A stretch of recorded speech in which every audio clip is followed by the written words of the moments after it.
Thank you and good evening. Khosh Hamadin. I have to tell you, I'm deeply touched and honored to be here tonight in this first commemoration of the Holocaust by the Persian community in Los Angeles.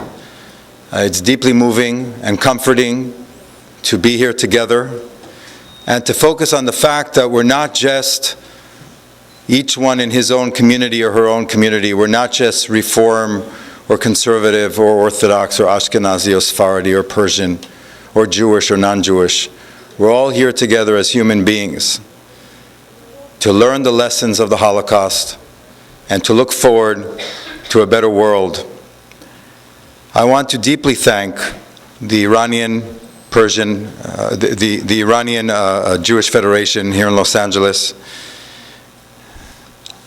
and its leadership, Ms. Shala Javadan and Mr. Mike Nazarian and your family, the chairman of the board, and Dr. Ari Babaknia and my good friend Rabbi Wolpe, who is here with us tonight. It's a very, very powerful message that we're coming together to discuss this together, both the Holocaust and the role of Iran in the Holocaust. And this year we commemorate 70 years of D-Day in May 1944, the last year of the war, the last year of the Holocaust, and the bitter lessons of the almost very end, when the Nazi regime was about to collapse, as the Allies and the Soviet Union each moved in from the west and east, and Germany was facing more and more devastation and crushing military blows on the various fronts. Yet, at that time, the Nazi extermination machine continued to operate at full throttle. 1944, 70 years ago, was the year in which the last remaining Jews in Greece, Italy, France, Holland, Slovakia, and Germany were sent to their deaths. The last remaining ghettos of Lodz and Kovno were liquidated. Yet in that same year, Minsk and Vilna in the east were liberated, and Paris and Rome were liberated in the west.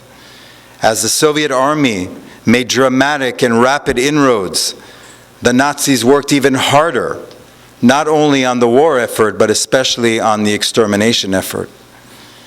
They diverted trains to deport more Jews to Auschwitz and left their troops without reinforcements and without supplies on the collapsing fronts. These desperate acts are the clearest example of Hitler's single-minded goal of ridding the world of Jews. That elimination of Jews was not only a means to an end, it was an end in itself, and it even undermined the German war effort. These were the final months of the war, and a race was on, a race against time. Who would reach the Jews first, liberation or annihilation? This was high, tragic drama as the Allies began beating back the Nazi war machine. For many Jews, especially in Hungary, their nightmare had just begun. In March 1944, the Germans occupied Hungary. Within 2 months, as the Soviet army was closing in, deportation trains carried 500,000 Hungarian Jews to Auschwitz, and the Danube River ran red with Jewish blood. The Nazi attempt to deliberately, systematically, industrially eliminate an entire people from this planet is unprecedented in human history. But in all this darkness, we're here to discuss another theme tonight, the role of Iran in the Holocaust. And there were glimmers of hope, as you know, and lightness, even in that dark world, where non-Jews did their utmost to save Jewish lives, despite personal risks to themselves. One of these individuals was Iran's Consul General in Paris, Abdul Hussein Sardari. He was known as the Schindler of Iran. Through his commitment and dedication, thousands of Iranian and non-Iranian Jews and others were saved, in those critical months of the war. He was in charge of the Iranian consulate in Paris, and he issued hundreds of Iranian passports to Jews. At a time when Jews were put in the ghettos in Europe, Jews in Iran were liberated from their ghettos, maybe a few years before. But there is a historic irony here about what happened to the Jews in Europe and what happened to the Jews of Iran. Iran had a very interesting role to play in Jewish and human history in the 20th century. One was by releasing the Jews from the ghettos and enabling them to build the institutions that we know today, and the families and the culture and the heritage that we know today. The other was through people like this diplomat in Europe that saved Jews single-handedly. A third story that we will recall tonight is the story of the Tehran children, Jewish orphans, that were moved from place to place, broken families, lost their parents, blocked by many countries in the world, but through various twists of diplomacy and goodwill of the Iranian people and the Jewish agency, the institutions that predated the State of Israel. Over 1,000 Polish Jewish refugees, orphans, children, found shelter and protection in Tehran.